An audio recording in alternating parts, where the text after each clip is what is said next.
मी तिला माझ्या मस्तकावर चिरंतन असे स्थान दिले आहे। मग गौतम ऋषी तिला इथून घेऊन गेले होते त्याचे काय? का तो केवळ एक आभास निर्माण केला होता मला कळू नये म्हणून? पार्वती, मी गंगेला जे स्थान दिले आहे ते निरंतर आहे। माझ्या शिखेत अंश रूपाने तिचे वास्तव्य आहे, जे सत्य आहे आणि बदलणार नाही। पार्वती, ह्या संदर्भात मी कधीही असत्य बोललो नाही। पण मग असेच जर असेल तर माझ्या इथे असण्याला काहीच अर्थ नाही। तुम्ही माझ्या समोर मला न विचारता एका परस्त्रीला तुमच्या मस्तकावर जर विराजमान करणार असाल तर मी इथे या कैलासात का थांबू? मी माझ्या मात्या पित्याच्या घरी जाईन। पार्वती, तू असा निर्णय घ्यावास असं मला नाही वाटत। मी काय करावे हे तू मला सांगू नयेस। तू माझी भगिनी आहेस ना? तुला हे असे वर्तन शोभत नाही। पार्वती, मी तुझ्या सर्व प्रश्नांचे शंकेचे निरसन करी, परंतु तू आधी शांत हो। आता मला काहीही विचारायचे नाही। माझ्या मनात कोणतेही प्रश्न नाही, कोणतीही शंका नाही। जे काही आहे ते मी माझ्या डोळ्यांनी पाहिले आहे, माझ्या कानांनी ऐकले आहे। आता मला एकच विचारायचे आहे स्वामी, ही तुम्हाला सोडून, ह्या कैलासाला सोडून, माझ्या संसाराला सोडून इथून जाणार आहे की नाही?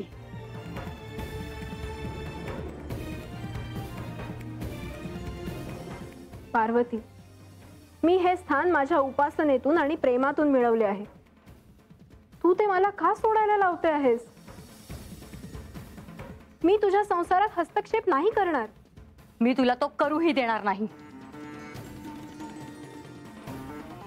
पार्वती, मी गंगेला वचन दिले आहे आणि त्याप्रमाणे मी तिच्याकडून ते स्थान मागू शकत नाही, अथवा तिला ते स्थान सोडून जा असं देखील म्हणू शकत नाही। ते शिवतत्वाच्या विरोधात आहे। स्वामी, तुम्ही दोघे मला हेच सांगत आहात की तुम्ही विभक्त होणार नाहीत? आणि असे जर असेल तर तुम्हा दोघांना माझ्या क्रोधाला सामोरे जावे लागेल। पार्वती,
माते, तू शांत व्हावस।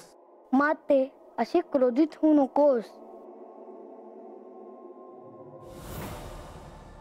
गंगा,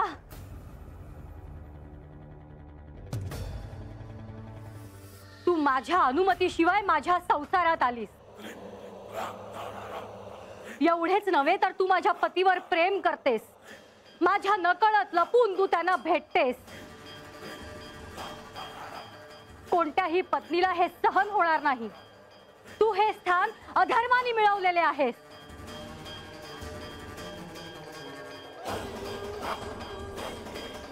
तू जे कृत्य केले आहेस त्याचे मूल्य तुला चुकवावेच लागेल. गंगा, मी पार्वती तुला शाप देते.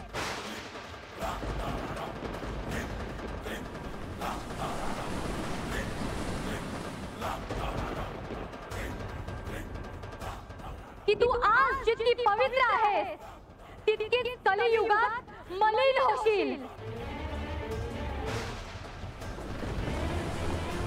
अपवित्र होशील, अशुद्ध होशील.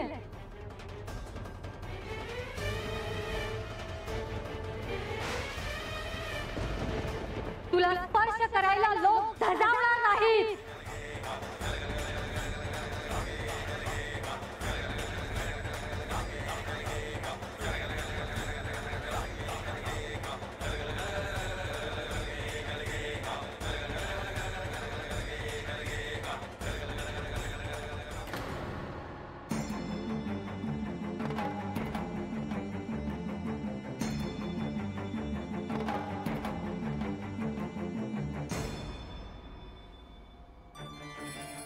देवा, आता आपणच सांगावे. मी त्या क्षणी उपस्थित होतो, परंतु मला पार्वतीला नाही थांबवता आले, कारण त्या क्षणी ती महाकालीच्या स्वरूपात होती. आणि पार्वती आणि गंगेमध्ये जो वाद झाला त्याचा परिणाम साऱ्या सृष्टीने पाहिला होता. त्यात दोघींची काहीच चूक नव्हती, कारण ती परम नियती होती. गंगेला पार्वतीकडून जो शाप मिळाला होता त्यामागे वेगळे प्रयोजन होते. माझ्यावर प्रेम करून गंगेला तो शाप मिळाला होता, परंतु त्याआधीच मी गंगेला सांगितलं होतं की प्रेमाचा तिने आग्रह धरू नये, कारण मी त्या प्रेमाचा स्वीकार करू शकणार नव्हतो.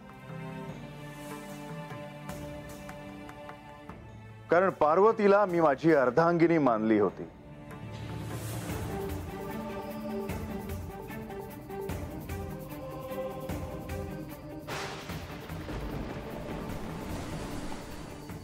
पार्वती, तू हे काय केलंस?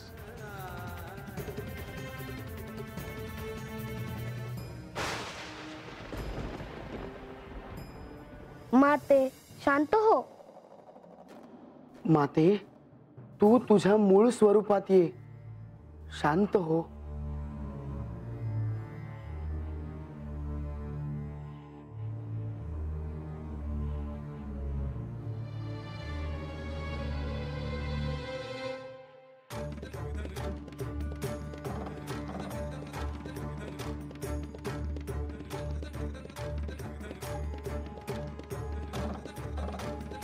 हे प्रभू, मी हा शाप आनंदाने स्वीकारेल.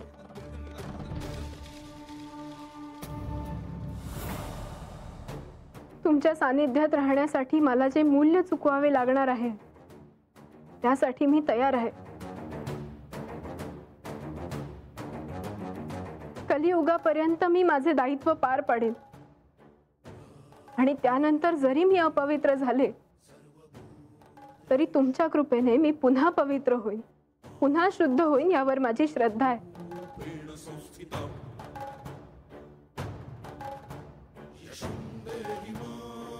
पार्वती, श्री महादेवांवर मी प्रेम केले आहे आणि करत राहीन. तुझ्या शापाने त्यात अंतर पडणार नाही.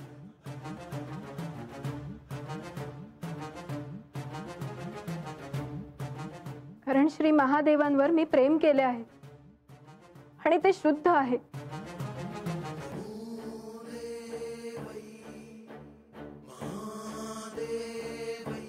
पती पत्नीच्या नात्या पलीकडचे आहे, कोणत्याही चौकटी बाहेरचे आहे. हे असे प्रेम मी श्री महादेवांवर केले आहे.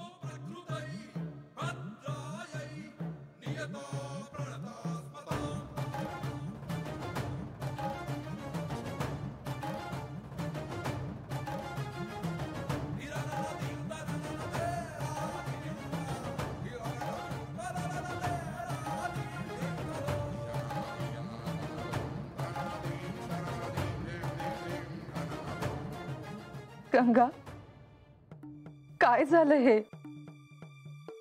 अशी वेळ यायला नको होती गंगा.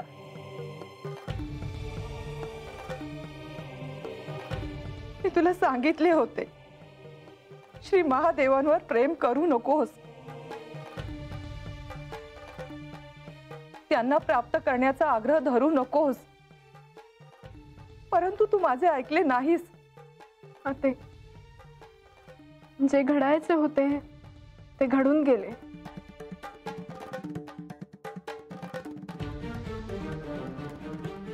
हे प्रभो, आपण गंगेला या शापापासून मुक्ती द्यावी.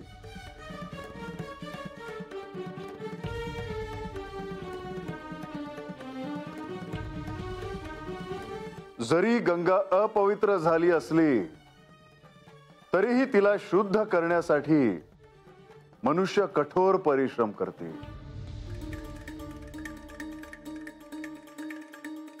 आणि त्यानंतर गंगा मूळ स्वरूपात शुद्ध स्वरूपात प्रवाहित होईल.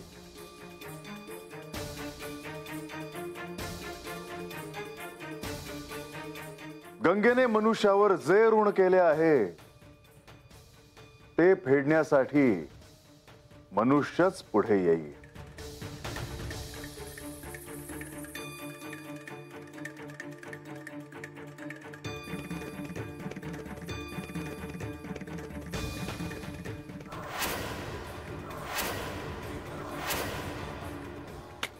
नारायण नारायण.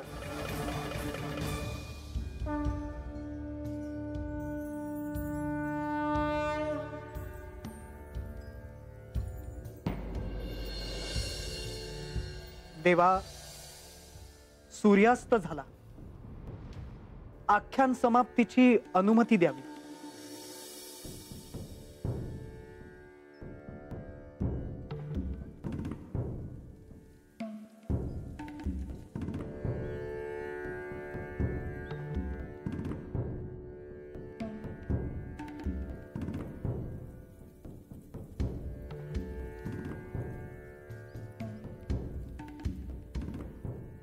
सदानंद सदानंद सदानंद सदानंद सदानंद सदानंद सदानंद सदानंद सदानंद सदानंद सदानंद सदानंद सदानंद सदानंद सदानंद सदानंद सदानंद.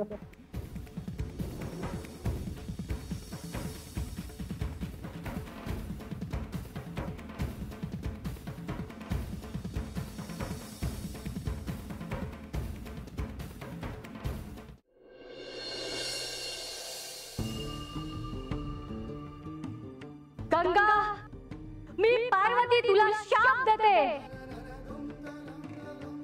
की तू आज जितकी पवित्र आहेस तितकीच कलियुगात मलिन होशील, अपवित्र होशील, अशुद्ध होशील. तुला स्पर्श करायला लोक धजावणार नाहीत. तुला या चूक काही वाटणारच नाही, कारण तू जे केले आहेस तेच गंगेने देखील केले होते. तुला जे स्थान दिले ते तुझे नव्हतेच, मग तू देखील ते स्थान सोडायला हवे.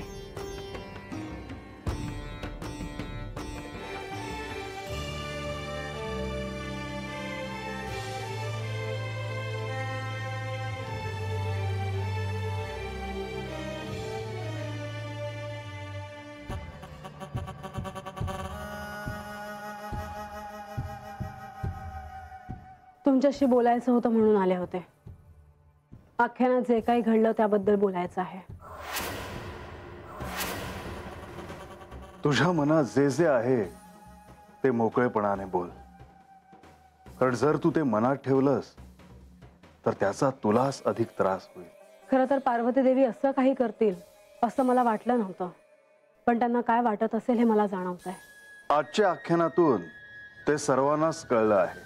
एकूणच आख्यानात जे काही घडलं तसंच काहीसं इथेही घडत आहे. स्पष्ट बोल. स्पष्टच बोलायचं झालं तर पार्वती देवींचा राग अनावर होऊन त्यांनी देवी गंगा यांना शाप दिला होता. त्यांच्या आणि माझ्या क्रोधात, वागण्यात, जाणीवेत साम्य आहे. आणि आता बानूच्या असण्याने माझा देखील रागराग होऊ लागला आहे. पण म्हणून तू बानूला शाप देण्याचा निर्णय घेणार आहेस का? ते ठाऊक नाही, पण आजवर मी तिला शाप दिला नाही हे देखील सत्यच आहे. तुझ्या आणि पार्वतीच्या क्रोधामध्ये जरी साधर्म्य असलं तरी तू पार्वती सारखी नाहीस. किमान ह्या बाबतीत तरी नाही. तू ह्या जेजुरीची साम्राज्ञी आहेस. इथल्या प्रजेची तुला चिंता आहे. त्यांच्या प्रती तुझी काही दायित्व आहेत. पार्वती देवींवर देखील कैलासातील गण, भूत आणि साऱ्या सृष्टीचे दायित्व होतेच की. होय, अर्थात होतेच. परंतु माझ्या म्हणण्याचा तू असा अर्थ घेऊ नये की पार्वतीमध्ये ते सर्व काही नाही. मी केवळ बानू आणि तुझ्या अनुषंगाने बोलतोय. पार्वतीने गंगेला शाप दिला, परंतु तू बानूला शाप नाही दिलास. तू क्षमाशील राहिलीस आणि ह्या बाबतीत तू योग्य तेच केलंस आणि ह्याचे श्रेय तुलाच आहे. जे आधी घडले नाही ते आता घडणार नाही असं नाही. आणि कधी कधी काही गोष्टींच्या अनुषंगाने कठोर असे निर्णय घेणं आवश्यक असतं. मला असं वाटतं की आता तसा निर्णय घेण्याची वेळ आली आहे. तू जो काही निर्णय घेशील तो सर्वस्वी तुझाच निर्णय असेल. परंतु तो निर्णय घेण्याआधी पूर्ण विचार करूनच निर्णय घे असं मला वाटतं. याआधी मी बानूकडे जाताना मला थांबवण्यासाठी तू मला शाप दिलाच होतास.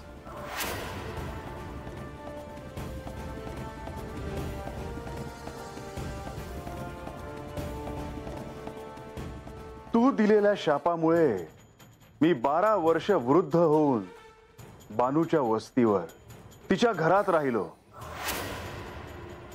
जे न घडण्यासाठी तू मला शाप दिला होतास ते घडलं नाही असं नाही. ते तर घडलंच. मी बानूची बाजू घेतो असं नाही. त्यावेळी देखील मी गंगेची बाजू घेतली असं नाही. परंतु पार्वतीच्या क्रोधाला मी कसा थांबवणार? ती काली स्वरूप आहे. तिचा क्रोध अनावर झाला तर काय होतं हे साऱ्या सृष्टीला ठाऊक आहे. म्हणजे मी माझ्या रागावर नियंत्रण ठेवलं नाही, ही माझी चूक होती.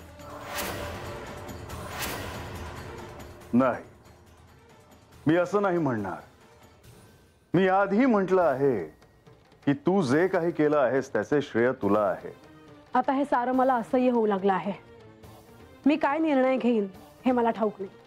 निर्णय काहीही घे, परंतु जो काही निर्णय घेशील तो पूर्णपणे विचार करून निर्णय घे. कारण घेतला जाणार निर्णय हा क्रोध आणि द्वेष ह्याची परिणिती असू नये असं मला वाटतं.